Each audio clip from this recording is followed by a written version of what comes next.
ॐ नमो ब्रह्मणे ऋतं वदिष्यामि सत्यं वदिष्यामि. I welcome all of you to the Rutabak program. Today we'll discuss about Amir Khan and his advertisement of breaking the tradition of marriage. Amir Khan is a Muslim, you know.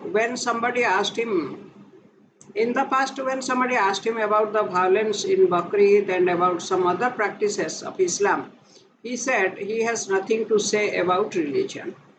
Because religion is a very personal matter, he said this. Everybody has the right to do whatever he likes. I don't want to comment on that, he said. But the same person questioned various practices in Hindu tradition. He questioned about the worship of idols. He ridiculed Lord Shiva and other gods. He even went to the extent of saying that our gods are absconding. Lapata hai. In an advertisement of a tire, he ridiculed and criticized the burning of crackers. In Lal Singh Chaddha movie, where he was playing a Hindu, he said that he doesn't do any religious worship because it creates terrorism. It should be noted that he said it to a Muslim who was going to do his namaz. And the Muslim asked Amir Khan whether he was doing some worship or not. Amir Khan was playing Lal Singh Chaddha. He was playing Lal Singh Chaddha and he did not say anything about namaz. Or he did not persuade the Muslim to abstain from doing namaz. And all of us know who are becoming terrorists. Those who do namaz or those who are worshipping gods and goddesses. So Amir Khan poses to be a reformist, but his reforms are limited to the Hindu traditions only. Even if the traditions may be good or reasonable or scientific, he gives comments on Hindu traditions.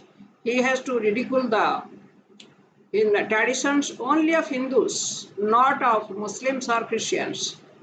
The latest reform of this revolutionary reformist Amir Khan is to change the tradition of brides going to their husbands' places after marriage. He wants to break the tradition and establish a new tradition in which husbands should go to the houses of their wives after marriage. It takes thousands of years to create and establish a tradition. And the tradition of a lady going to her husband's house after marriage has been established after considering the pros and cons of the system thoroughly. It has its economic, social, religious reasons also. The economic cause is that ladies are economically protected by shifting to their husband's place. A lady traditionally a lady does not have independent sources of income. She has to manage the house. Women are homemakers. They have to be protected economically. Then they because they devote all their time to the house. They are not expected. They should not go out and they should earn money for themselves and the families. So they require economic protection. And for that, a lady goes to her husband's place who has secured sources of income. Second is social cause. The old parents are the responsibilities of a son and not of daughters because sons have the sources of income and daughters don't have. If the son will go to the in-laws place, what will happen to the older generation? What will happen to the parents? And what will happen to the younger brothers and sisters of that man, that husband? How will they survive? Who will look after them?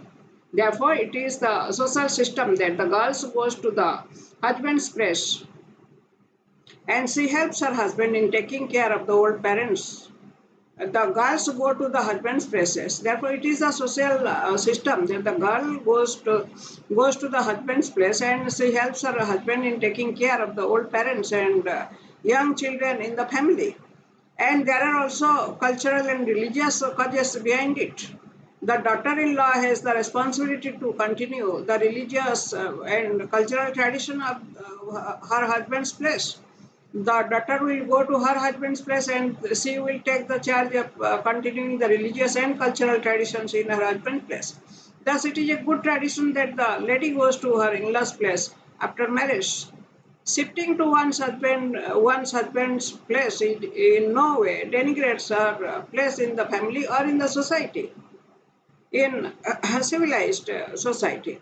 In fact, she gets a grand welcome in her husband's place when she reaches there. This is the normal practice. And our Vedas also say, Sosure Samrajyam Bhava. That means go to your in-laws place and remain there as a queen. Of course, there is also a tradition, a secondary tradition, in which the son in law comes to the father in law's house and lives with them. The husband goes to the wife's house and lives with the in laws there. This man is called Grihajamata or Gharjama in Hindi. The tradition is not, there is a tradition, but this tradition is not liked by most of the people in the society.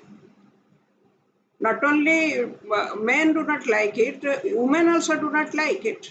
No self-respecting woman wants her husband to come to her place and live there as a grihajamata or gharjamai. This system is a despised one. A good lady wants to go to her husband's house and considers her husband's house as her own home for the rest of her life. She feels it respectful to remain with the husband in his house, whether he is rich or poor. So the wife going to her husband's house after marriage is a rich Indian tradition. Amir Khan has campaigned against it while doing an advertisement for the AU Bank and showing how the AU Bank has broken old traditions of banks. Amir Khan is acting as a bridegroom and he is going to the bride's house to break the age-long tradition of ladies moving to husband's house. Now let us see this from a different point of view. Is this age-long tradition? Does this age-long tradition need any change at all? Why should it be changed when it is an excellent tradition? If at all Amir Khan wants to break old traditions, he could have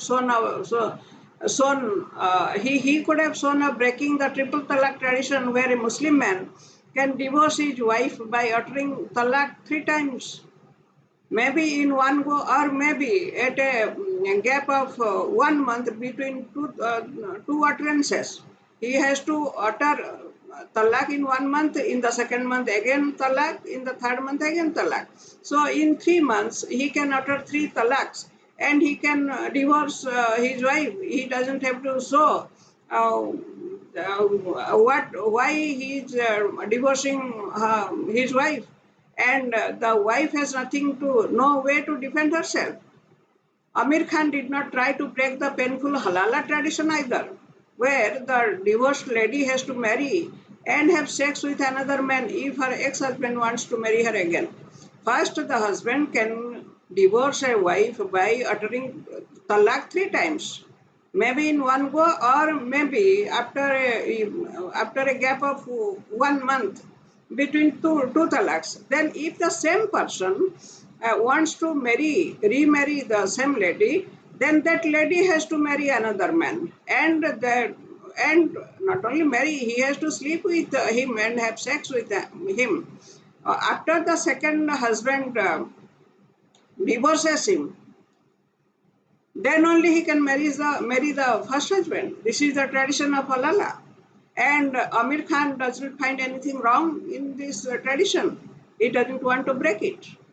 And then Amir Khan did not even think of breaking the tradition of Mutta Nikah, where a Muslim man is allowed to marry a lady for a day or even for a day or two or even for a few hours and divorce her and go. This is an accepted legal tradition in Islam. In return, he has to give a small amount like a shawl or some money to that lady, to that girl. Many Arab sect many Arab sects come to India and they do mutanika, they do mutanika with teenager girls, enjoy them for a few days or even a few hours and leave them and go after paying a small amount for them, amount for their pleasure. So has Amir Khan, the great reformist, ever talked about this tradition, which is very much practiced even today, even in India? Amir Khan never wants to talk about his own traditions, whatever it may be, whatever they may be. For his own tradition, it becomes a question of religion which is very personal to him or personal to Muslim people. And he just doesn't want to talk about it because that is very personal. Everybody has a choice to practice his own religion. But Hindus don't have. Their traditions must be broken by America. All he can do is to ridicule Hindu traditions and rites, which are very reasonable, practical, and even noble. Oh, Hindu brothers and sisters, wake up. Punish such people by totally boycotting them socially and financially. This is the civilized way of punishing somebody. That is the only that is the only way, only civilized way to tackle such criminals of culture. These people are not common people. They are criminals. They are criminals of our culture. And also boycott this particular bank called AU Bank. Do not do any monetary transaction with this bank or any such bank or any such organization which in any way harms our culture, tradition, and our civilization. Thank you.